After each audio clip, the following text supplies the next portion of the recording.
everyone, and welcome back to the NPC Dungeon. If you've been following my recent videos, you might have picked up on a theme. Lately, I've been going back to videos that I said I would do and just kind of forgot about, and if you've been following this channel for a while, you might know that I made a video a while back about 3 ways not to do plot twists. I outlined some major pitfalls a lot of newer DMs might fall into when introducing a plot twist, and why they may not have the effect that you want. Today, I'm going over 5 tips that you can use to help improve your plot twists and why they work. So let's get started and let's learn something.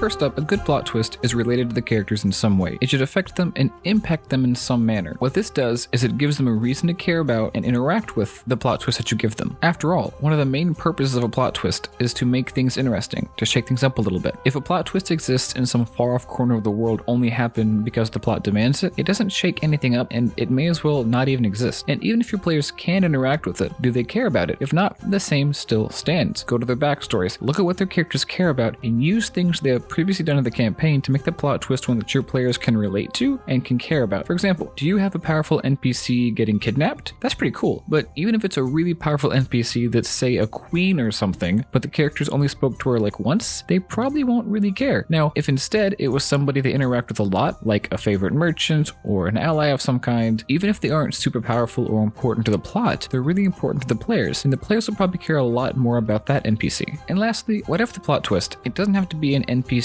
location, event, or whatever that you plan for them to get attached to. Pay attention to what your players do and keep your eyes out for places, people, events, items, etc. that they care about or otherwise interact with. You never know when it might come in handy. Piggybacking off that last point, make sure that it makes sense in the story. Plot twists are fun, and I think this advice works pretty well with pretty much any situation involving plot in D&D, but don't force it to happen. Going back to the NPC kidnapping example, you might have an NPC get kidnapped, but it has to make sense in the plot. If it doesn't, it'll probably have the same effects that not tailoring it to the players has. Your party will probably get taken completely out of the game and lose a lot of the investment that you set up for. Let's say that you want a merchant and the PCs know and love to get taken far away and held in a dungeon somewhere. Why? Maybe the villain knows that the merchant has been working with the players and wants information on them, or maybe this merchant has a dark secret the villain wants to exploit, or maybe that they know something or know how to do something. A good way to make sure that you are doing this is to add subtle hints to the plot twist leading up to it. Having it strike out of the blue is fun and all, but there's a reason why Sherlock Holmes mysteries, for example, are so popular. The answer to the riddle, or in this case the plot twist, has been staring you in the face the whole time, so that when you get to it, it's really satisfying and suddenly makes sense all at once. For example, if the NPC who gets kidnapped had a dark secret of some kind, maybe they are occasionally unavailable, or when the players see them, there might be strange documents half hidden on their desk or a single door that's always locked, and when the NPC does eventually get kidnapped, the players can get into that door and see what was going on, unless of course the villain cleared it all up, and then they have clues as to where to find them. This also has the added bonus of being super transparent and clear about it so that you don't confuse your players, so they have a goal and so they know basically what's going on. Now, if you have any information that you're leaving out, like what the NPC was doing and where they were taken to in the previous example, it's important to be clear about that and have obvious places the players could look, like maybe the NPC was outcasted from a certain mage school or has a close friend the players can talk to. Like I always say, it's important to have many of these hooks, not just one, because your players are not mind readers. And if you think that you can't think of any, maybe don't leave that stuff so vague. Maybe the villain didn't have time to clean up the NPC's work, or wanted to be found, so they left a note. That last point about being clear and obvious about your plot twists is super important. It also might be the reason why a lot of my early plot twists kind of fell through. It requires a bit more planning, but much like most other things that require a bit more planning, it's completely worth it. Trust me on this and try it out. And that brings me to my last point of the video, and that is make sure that the plot twist actually leads the story in some interesting direction. Make sure that it leads into some new quest or arc of the story. After all, one of the points of a plot twist is to push the story into some interesting direction. The NPC kidnapping example is easy. It leads into the arc of rescuing the NPC, but for another example, let's say a band of mercenaries takes over a village the players like to frequent. Well, now the idea is to free the village. Obviously, like I said earlier, make sure that it makes narrative sense. This could even lead into other arcs and quests, like trying to figure out why they did it, or trying to steal something that they have, or rescue someone they might have kidnapped. Pair this with making sure the players care about it, leading up to it, and being very clear and concise about it, and you have a very good plot twist. And that's it for this one. I really hope that you liked it. If you did, feel free to leave a like and subscribe if you really liked it, and don't forget to comment below if you feel like I missed anything, have feedback, or just want to say hi. I try to respond as much as I can. I post new videos on Fridays, 2 to 7 short videos every week, and a new pixel art piece every other day. I'm about to remake some old pixel art that I made a while back when I first started doing pixel art. It's kind of a robot pirate crew kind of thing, so feel free to check that out if you haven't, and come back next week where I'll be talking about planning for the first arc of your campaign. Thanks so much for watching. I really hope you enjoyed the video. Feel free to check out 2 of my previous videos appearing on your screen right about now. And until next time, let's learn something.